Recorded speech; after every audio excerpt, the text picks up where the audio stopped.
जाननं भूतगणादिसेवितं कपितजम्बुफलचारुभक्षणम् उमासुतं शोकविनाशकारकं नमामि विघ्नेश्वरपादपङ्कजम्। ॐ वक्रतुण्डमहाकाय सूर्यकोटिसम्प्रभ निर्विघ्नं कुरु मे देव सर्वकार्येषु सर्वदा। ॐ अतुलितबलधामं नमामि हेम शैलाभदेहं नमामि धनुजवनकृशानुं नमामि ज्ञानिनामग्रगण्यं नमामि सकलगुणनिधानं नमामि वानराणामधीशं नमामि रघुपतिप्रियभक्तं नमामि ॐ वातजातं नमामि। जय ओम जय शंकर जय पार्वती जय राधा माधव जय ओम जय श्री कृष्ण जय सिया राम जय जय सिया राम। जय गणपति भगवान आपकी जय हो। ओम नवम अध्याय। 8वें अध्याय में सुषुम्ना नाड़ी द्वारा धारणा योग का अंगों सहित वर्णन किया है और उसका फल अग्नि ज्योति आदि की प्राप्ति के क्रम से कालांतर में ब्रह्म प्राप्ति रूप और पुनरावृत्ति रूप दिखलाया गया है।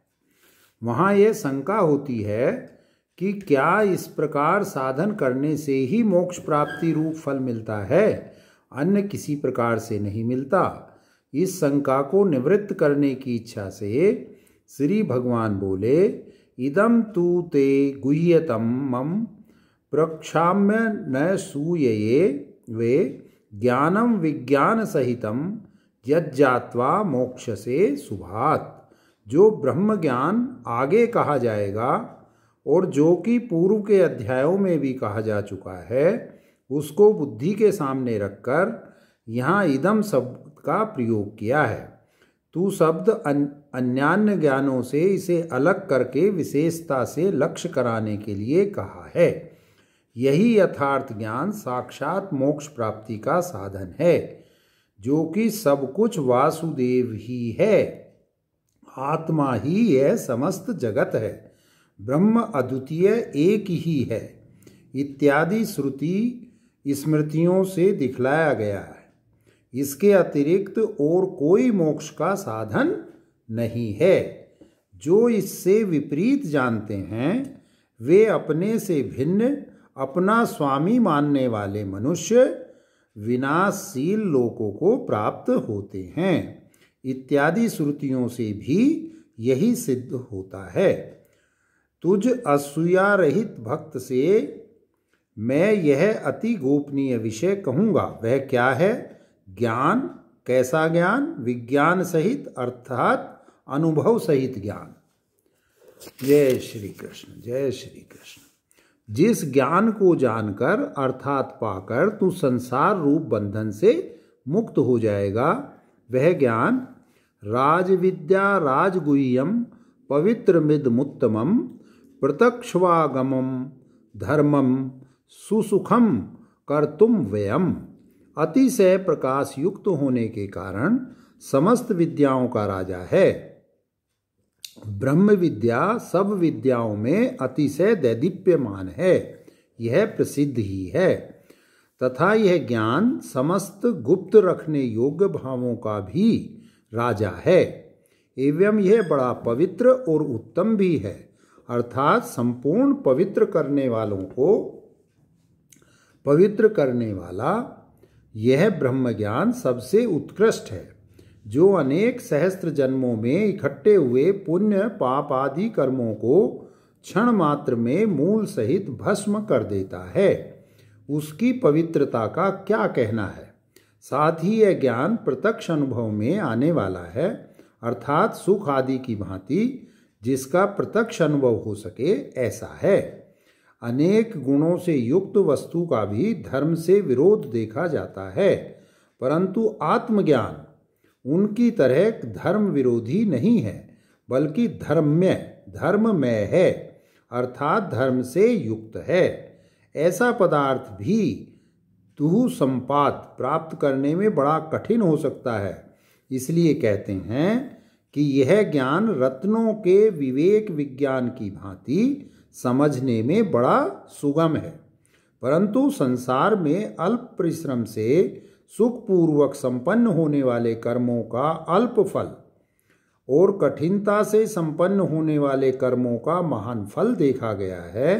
अतः यह ज्ञान भी सुगमता से संपन्न होने वाला होने के कारण अपने फल का क्षय होने पर क्षीण हो जाएगा, ऐसी शंका प्राप्त होने पर कहते हैं यह ज्ञान अव्यय है, अर्थात कर्मों की भांति फल नाश के द्वारा इसका नाश नहीं होता। अतः यह आत्मज्ञान श्रद्धा करने योग्य है, परंतु जो अश्रद्धा पुरुषा धर्मस्यास्य परंतप अप्राप्य माम निर्वतन्ते मृत्यु संसार वर्तमनि।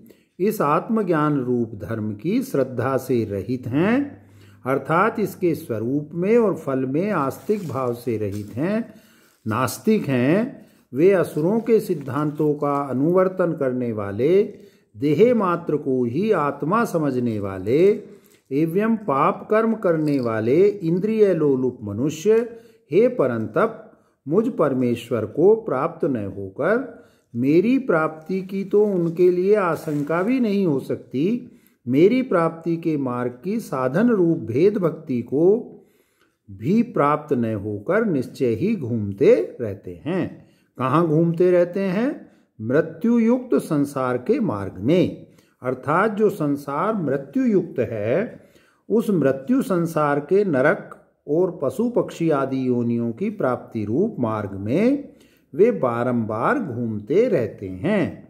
इस प्रकार ज्ञान की प्रशंसा द्वारा अर्जुन को सम्मुख करके कहते हैं, मया तत्मिदं सर्वं जगद व्यक्त मूर्तिना मतस्थानी सर्वभूतानि न चाहम तेष वस्थिते। मुझ अव्यक्त स्वरूप परमात्मा द्वारा, अर्थात मेरा जो परम भाव है, जिसका स्वरूप प्रत्यक्ष नहीं है, यानी मन बुद्धि और इंद्रियों का विषय नहीं है, ऐसे मुझ अव्यक्त मूर्ति द्वारा यह समस्त जगत व्याप्त है, परिपूर्ण है। उस अव्यक्त स्वरूप मुझ परमात्मा में ब्रह्मा से लेकर स्तंभ पर्यंत समस्त प्राणी स्थित हैं। क्योंकि कोई भी निर्जीव प्राणी व्यवहार के योग्य नहीं समझा जाता, अतः वे सब मुझ में स्थित हैं, अर्थात मुझ परमात्मा से ही आत्मवान हो रहे हैं, इसलिए मुझ में स्थित कहे जाते हैं। उन भूतों का वास्तविक स्वरूप मैं ही हूँ, इसलिए अज्ञानियों को ऐसी प्रतीति होती है कि मैं उनमें स्थित हूँ। अतः कहता हूँ कि मैं उन भूतों में स्थित नहीं हूँ, क्योंकि साकार वस्तुओं की भांति मुझ में संसर्ग दोष नहीं है। इसलिए मैं बिना संसर्ग के सूक्ष्म भाव से आकाश के भी अंतर्व्यापी हूँ। संगहीन वस्तु कहीं भी आधे भाव से स्थित नहीं होती, यह प्रसिद्ध है। मैं असंसर्गी हूँ, इसलिए नैचे मतस्थानी भूतानि पश्य में योगमेश्वरम भूत भ्रन्न च भूतस्थो ममात्मा भूत भावने। वास्तव में ब्रह्मा आदि सब प्राणी भी मुझ में स्थित नहीं हैं। तू मेरे इस ईश्वरीय योग युक्ति घटना को देख, अर्थात मुझ ईश्वर के योग को यानी यथार्थ आत्म तत्व को समझ। संसर्ग रहित आत्मा कहीं भी लिप्त नहीं होता। यह श्रुति भी संसर्ग रहित होने के कारण आत्मा की निर्लेपता दिखलाती है। यह और भी आश्चर्य देख कि भूत भावन मेरा आत्मा संसर्ग रहित होकर भी भूतों का भरण पोषण करता रहता है, परंतु भूतों में स्थित नहीं है, क्योंकि परमात्मा का भूतों में स्थित होना संभव नहीं। यह बात उपर्युक्त न्याय से स्पष्ट दिखलाई जा चुकी है। अब प्रश्न है कि जबकि आत्मा अपने से कोई अन्य वस्तु ही नहीं है, तो मेरा आत्मा यह कैसे कहा जाता है? इसका उत्तर है, लौकिक बुद्धि का अनुकरण करते हुए देहादि संघात को आत्मा से अलग करके फिर उसमें अहंकार का अध्यारोप करके मेरा आत्मा ऐसा कहते हैं। आत्मा अपने आप से भिन्न है ऐसा समझकर लोगों की भांति अज्ञान पूर्वक ऐसा नहीं कहते। जो भूतों को प्रकट करता है, उत्पन्न करता है या बढ़ाता है, उसको भूत भावन कहते हैं। उपरोक्त 2 श्लोकों द्वारा कहे हुए अर्थ को दृष्टांत से सिद्ध करते हुए कहते हैं, यथाकाश स्थितो नित्यम वायु सर्वत्र गो महान तथा सर्वाणि भूतानि मतस्थानित्युपधार्य। लोक में जैसे यह प्रसिद्ध है कि सब जगह विचरने वाला परिमाण में अति महान वायु सदा आकाश में ही स्थित है, वैसे ही आकाश के समान सर्वत्र परिपूर्ण मुझ परमात्मा में समस्त भूत निर्लिप्त भाव से स्थित हैं, ऐसा तू जान। इस प्रकार जगत के स्थिति काल में आकाश में वायु की भांति मुझ में स्थित जो समस्त भूत हैं, वे सर्वभूतानि कौन्तेय प्रकृतम यान्ति मामिकाम कल्पक्षे पुनस्तानि कल्पदायु विसर्ज्याम्यहम्। संपूर्ण प्राणी हे कुंती पुत्र, प्रलय काल में मेरी त्रिगुणमयी अपरा निकृष्ट प्रकृति को प्राप्त हो जाते हैं और फिर कल्प के आदि में अर्थात उत्पत्ति काल में मैं पहले की भांति पुनः उन प्राणियों को रचता हूँ, उत्पन्न करता हूँ। इस प्रकार अविद्या रूप प्रकृतिम स्वाम वष्टभ्य विसर्जामि पुनः पुनः भूत ग्राममिमं कृतसन्मवशं प्रकृतेर वशात। अपनी प्रकृति को वश में करके मैं प्रकृति से उत्पन्न हुए इस विद्यमान समग्र अस्वतंत्र भूत समुदाय को, जो कि स्वभाववश अविद्या आदि दोषों से परवश हो रहा है, बारंबार रचता हूँ। तब तो भूत समुदाय को विषम रचने वाले आप परमेश्वर का उस विषम रचना जनित पुण्य पाप से भी संबंध होता ही होगा।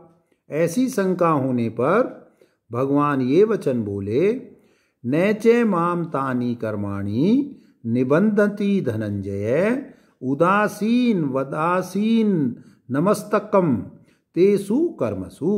हे धनंजय, भूत समुदाय की विषम रचना निमित्तिक वे कर्म मुझ ईश्वर को बंधन में नहीं डालते। उन कर्मों का संबंध न होने में कारण बतलाते हैं। मैं उन कर्मों में उदासीन की भांति स्थित रहता हूँ, अर्थात आत्मा निर्विकार है। इसलिए जैसे कोई उदासीन उपेक्षा करने वाला स्थित हो, उसी की भांति मैं स्थित रहता हूँ तथा उन कर्मों में फल संबंधी आसक्ति से और मैं करता हूँ इस अभिमान से भी मैं रहित हूँ। इस कारण वे कर्म मुझे नहीं बांधते। इससे यह अभिप्राय समझ लेना चाहिए कि कर्तापन के अभिमान का अभाव और फल संबंधी आसक्ति का अभाव दूसरों को भी बंधन रहित कर देने वाला है। इसके सिवा अन्य प्रकार से किए हुए कर्मों द्वारा मूर्ख लोग कोषकार रेशम के कीड़े की भांति बंधन में पड़ते हैं। यहाँ यह शंका होती है कि इस भूत समुदाय को मैं रचता हूँ तथा मैं उदासीन की भांति स्थित रहता हूँ, यह कहना परस्पर विरुद्ध है। इस शंका को दूर करने के लिए कहते हैं, मया दक्षेण प्रकृति सूयते सचराचरम हेतुनानेन कौन्तेय जगद्द्वि परिवर्तते। जय श्री कृष्ण, जय श्री कृष्ण। सब ओर से दृष्टा मात्र ही जिसका स्वरूप है, ऐसे निर्विकार स्वरूप मुझ अधिष्ठाता से प्रेरित होकर अविद्या रूप मेरी त्रिगुणमयी माया प्रकृति समस्त चराचर जगत को उत्पन्न किया करती है। वेद मंत्र भी यही बात कहते हैं कि समस्त भूतों में अदृश्य भाव से रहने वाला एक ही देव है, जो कि सर्वव्यापी और संपूर्ण भूतों का अंतरात्मा तथा कर्मों का स्वामी, समस्त भूतों का आधार, साक्षी, चेतन, शुद्ध और निर्गुण है। हे कुंती पुत्र, इसी कारण से अर्थात मैं इसका अध्यक्ष हूँ, इसीलिए चराचर सहित साकार निराकार रूप समस्त जगत सब अवस्थाओं में परिवर्तित होता रहता है, क्योंकि जगत की समस्त प्रवृत्तियाँ साक्षी चेतन के ज्ञान का विषय बनने के लिए ही हैं। मैं यह खाऊंगा, यह देखता हूँ, यह सुनता हूँ, अमुक सुख का अनुभव करता हूँ, दुख का अनुभव करता हूँ, उसके लिए अमुक कार्य करूँगा, इसके लिए अमुक कार्य करूँगा, अमुक वस्तु को जानूँगा इत्यादि जगत की समस्त प्रवृत्तियाँ ज्ञानाधीन और ज्ञान में ही लय हो जाने वाली हैं। जो इस जगत का अध्यक्ष साक्षी चेतन है, वह परम हृदय आकाश में स्थित है इत्यादि मंत्र भी यही अर्थ दिखला रहे हैं।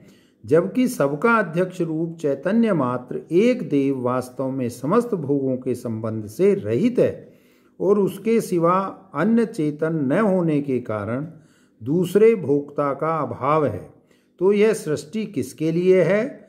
इस प्रकार का प्रश्न और उसका उत्तर यह दोनों ही नहीं बन सकते, अर्थात यह विषय अनिर्वचनीय है। इसको साक्षात कौन जानता है? इस विषय में कौन कह सकता है यह जगत कहाँ से आया, किस कारण यह रचना हुई इत्यादि मंत्रों से यही बात कही गई है। इसके सिवा भगवान ने भी कहा है कि अज्ञान से ज्ञान आवृत्त हो रहा है, इसलिए समस्त जीव मोहित हो रहे हैं। इस प्रकार मैं यद्यपि नित्य शुद्ध बुद्ध मुक्त स्वभाव तथा सभी प्राणियों का आत्मा हूँ, तो भी अवजानन्ति माम मूढ़ा मानुषिम तनुमाश्रितम परम भाव मजानन्तो मम भूत महेश्वरम। मूढ़ अविवेकी लोग मेरे सर्वलोकों के महान ईश्वर रूप परम भाव को, अर्थात सबका अपना आत्मा रूप मैं परमात्मा सब प्राणियों का महान ईश्वर हूँ एवं आकाश की भांति, बल्कि आकाश की अपेक्षा भी सूक्ष्मतम प्रभाव से व्यापक हूँ, इस परमात्म तत्व को न जानने के कारण मुझ मनुष्य देहधारी परमात्मा को तुच्छ समझते हैं, अर्थात मनुष्य रूप से लीला करते हुए मुझ परमात्मा की अवज्ञा अनादर करते हैं। इसलिए मुझ परमात्मा के निरादर की भावना से वे पामर जीव व्यर्थ मारे हुए पड़े हैं, क्योंकि मोघाशा मोघ कर्माणु मोघ ज्ञाना विचेतस है राक्षसी मासुरी चैव प्रकृतिम मोहिन स्थिता। वे मोघाशा, जिनकी आशाएं कामनाएं व्यर्थ हों, ऐसे व्यर्थ कामना करने वाले और मोघ कर्मा व्यर्थ कर्म करने वाले होते हैं, क्योंकि उनके द्वारा जो कुछ अग्निहोत्री आदि कर्म किए जाते हैं वे सब अपने अंतरात्मा रूप भगवान का अनादर करने के कारण निष्फल हो जाते हैं, इसलिए वे मोघ कर्मा होते हैं। इसके अतिरिक्त वे मोघ ज्ञानी निष्फल ज्ञान वाले होते हैं, अर्थात उनका ज्ञान भी निष्फल ही होता है, और वे विचेता अर्थात विवेकहीन भी होते हैं, तथा वे मोह उत्पन्न करने वाली देहात्मवादिनी राक्षसी और आसुरी प्रकृति का, यानी राक्षसों के और असुरों के स्वभाव का आश्रय करने वाले हो जाते हैं। अभिप्राय यह है कि तोड़ो फोड़ो पियो खाओ दूसरों का धन लूट लो इत्यादि वचन बोलने वाले और बड़े क्रूर कर्मा हो जाते हैं। श्रुति भी कहती है कि वे असुरों के रहने योग्य लोक प्रकाशहीन हैं इत्यादि, परंतु जो श्रद्धा युक्त हैं और भगवत भक्ति रूप मोक्ष मार्ग में लगे हुए हैं वे महात्मनस्तु माम पार्थ दैवी प्रकृति माश्रिता भजन्ते भजन्ते नन्य मन्नसो ज्ञात्वा भूतादिमव्ययम्। हे पार्थ, शम दम दया श्रद्धा आदि सद्गुण रूप देवों के स्वभाव का अवलंबन करने वाले उदार चित्त महात्मा भक्तजन मुझ ईश्वर को सब भूतों का अर्थात आकाश आदि पंचभूतों का और समस्त प्राणियों का भी आदि कारण जानकर एवं अविनाशी समझकर अनन्य मन से युक्त हुए भजते हैं, अर्थात मेरा चिंतन किया करते हैं। किस प्रकार भजते हैं? सततम कीर्तयन्तो माम यतन्त्वश्च दृढ़व्रतः नमस्ते माम भक्तया नित्ययुक्ता उपासते। वे दृढ़व्रती भक्त अर्थात जिनका निश्चय दृढ़ स्थिर अचल है, ऐसे वे भक्तजन सदा निरंतर ब्रह्म स्वरूप मुझ भगवान का कीर्तन करते हुए तथा इंद्रिय निग्रह सम दम दया और अहिंसा आदि धर्मों से युक्त होकर प्रयत्न करते हुए एवं हृदय में वास करने वाले मुझ परमात्मा को भक्ति पूर्वक नमस्कार करते हुए और सदा मेरा चिंतन करने में लगे रहकर मेरी उपासना सेवा करते रहते हैं। जय श्री राम, जय श्री कृष्ण, जय श्री कृष्ण। वे किस किस प्रकार से उपासना करते हैं सो कहते हैं। ज्ञान यज्ञेन चापन्ने यजंतो मामुपासते एकत्वेन पृथक्त्वेन बहुधा विभस्तो मुखम।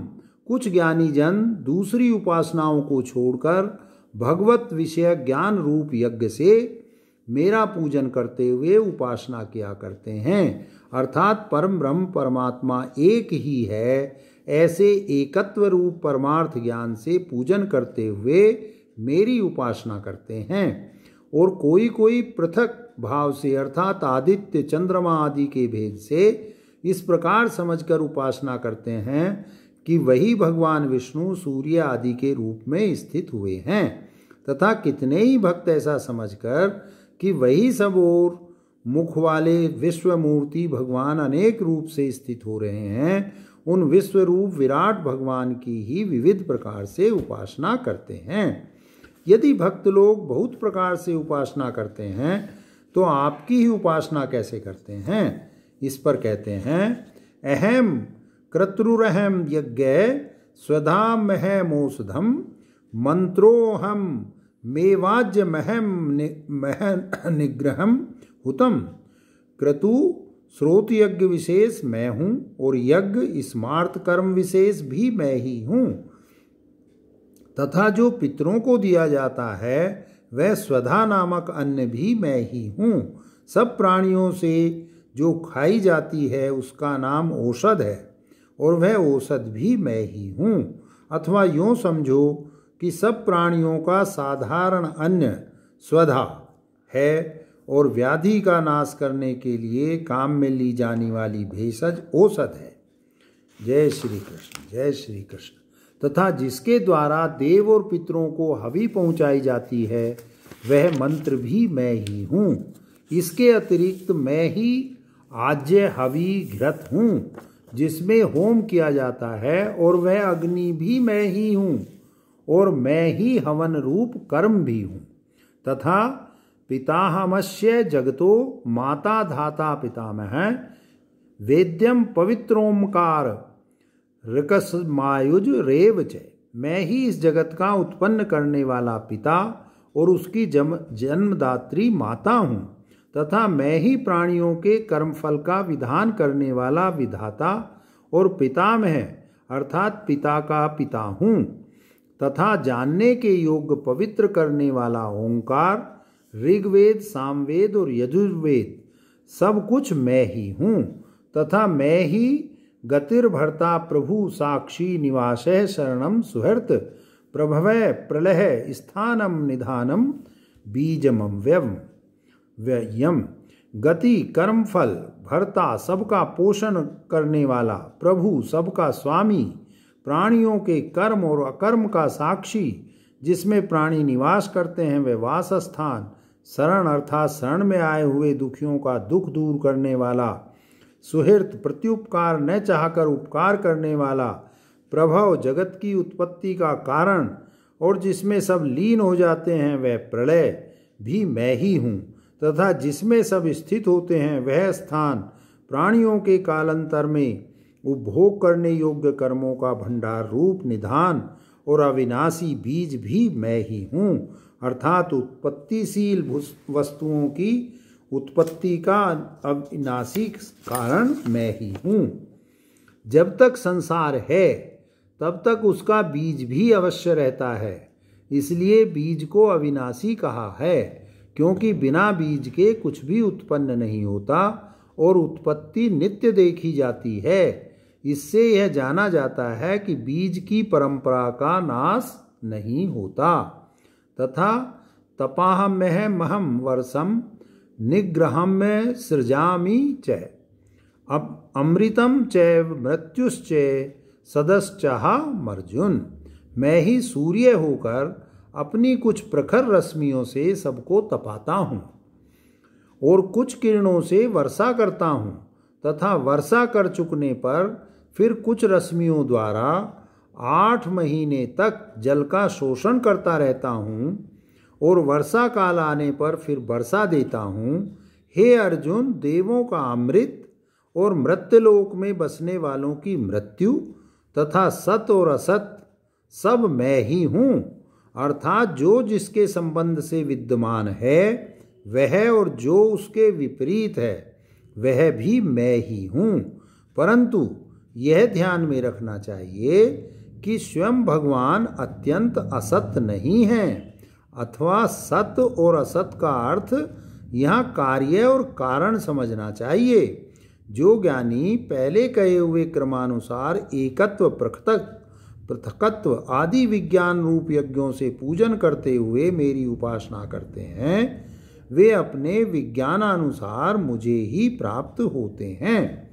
परंतु जो विषय वासना युक्त अज्ञानी त्रैविद्या माम सोमपाम पूत पापा यज्ञेरिष्टा स्वर्ग गतिम प्रार्थयन्ते ते पुण्यमा साध्य सुरेंद्र लोको लोकमश्चिंते दिव्यांदि देवी देव भोगान। जय श्री कृष्ण, जय श्री कृष्ण। ऋग, यजु और साम इन तीनों वेदों को जानने वाले, सोमरस का पान करने वाले और पाप रहित हुए, अर्थात सोमरस का पान करने से जिनके पाप नष्ट हो गए हैं, ऐसे सकाम पुरुष वसु आदि देवों के रूप में स्थित मुझ परमात्मा का अग्निहोष्टमादि यज्ञों द्वारा पूजन करके स्वर्ग प्राप्ति की इच्छा करते हैं। वे अपने पुण्य के फल स्वरूप इंद्र के स्थान को पाकर स्वर्ग में देवताओं के दिव्य भोगों को भोगते हैं। अर्थात देवताओं के जो स्वर्ग में होने वाले अप्राकृत भोग हैं उनको भोगते हैं। ते तम भुक्त्वा स्वर्गलोकम विशालम क्षीणे पुण्ये मर्तलोकम विशन्ति एवं त्रयधर्मन्नु प्रपन्ना गतागतम काम कामा लभन्ते। वे उस विशाल विस्तृत स्वर्गलोक को भोग चुकने पर उसकी प्राप्ति के कारण रूप पुण्यों का क्षय हो जाने पर इस मृत्युलोक में लौट आते हैं। उपर्युक्त प्रकार से केवल वैदिक कर्मों का आश्रय लेने वाले काम कामी विषय वासना युक्त मनुष्य बारंबार आवागमन को ही प्राप्त होते रहते हैं, अर्थात जाते हैं और फिर लौट आते हैं। इस प्रकार बराबर आवागमन को ही प्राप्त होते हैं, कहीं भी स्वतंत्रता लाभ नहीं करते। जय श्री राम, जय श्री कृष्ण, जय श्री कृष्ण। आज यहीं छोड़ते हैं। जय श्री कृष्ण, जय श्री कृष्ण। आरती कुंज बिहारी की, श्री गिरधर कृष्ण मुरारी की, गले वैजंती माला जामे मुरली मधुर बाला, श्रवण में कुंडल जल काला, नंद के आनंद नंद लाला, गगन सम अंग कांति काली, राधिका चमक रही आली, लतन में ठाड़े माली, भ्रमर सी अलक कस्तूरी, तिलक चंद्र सी झलक ललित छवि श्यामा, हरि की आरती कुंज बिहारी की, श्री गिरधर कृष्ण मुरारी की, कनक में मोर मुकुट बिल से, शिवता दर्शन को तरसे, गगन सो सुमन राशि बरसे, बजे मुरचंग मधुर मृदंग, ग्वालिन संग अतुल रति गोप कुमारी की, आरती कुंज बिहारी की, श्री गिरधर कृष्ण मुरारी की, जहाँ ते प्रकट भई गंगा, सकल मलहारिणी श्री गंगा, स्मरणते होत मोह भंगा, बसय शिव शीश जटा के बीच, हर अग कीच चरण छवि श्री बनवारी की, आरती कुंज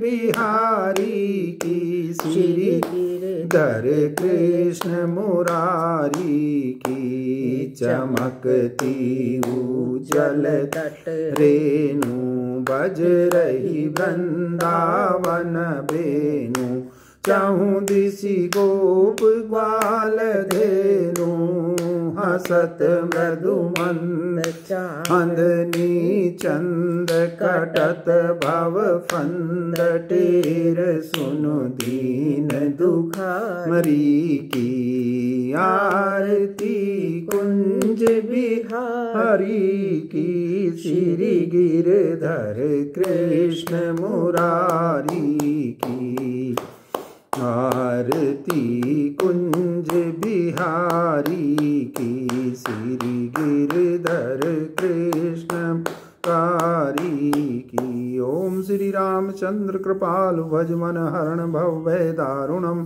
कंजलोचन कंज मुख कर कंज पद कंजारुणम, कंदर्प अगणित अमित छवि नव नील नील, सुंदरम पट पीत मानहु तड़ित रुचि सुचि, नौमि जनक सुतावरम, भजु दीन बंधु दिनेश दान, हंस निकंदनम, रघुनंद आनंद कंद, कौशल चंद दशरथ नंदनम, मुकुट कुंडल तिलक चारु दारु, अंग विभूषणम, माजानुभुज अपधर संग्राम जित खर दूषणम, इति वदति तुलसीदास शंकर शेष मुनि मनरंजनम, हृदय कंज निवास कुरु कामादि खल दल गंजनम।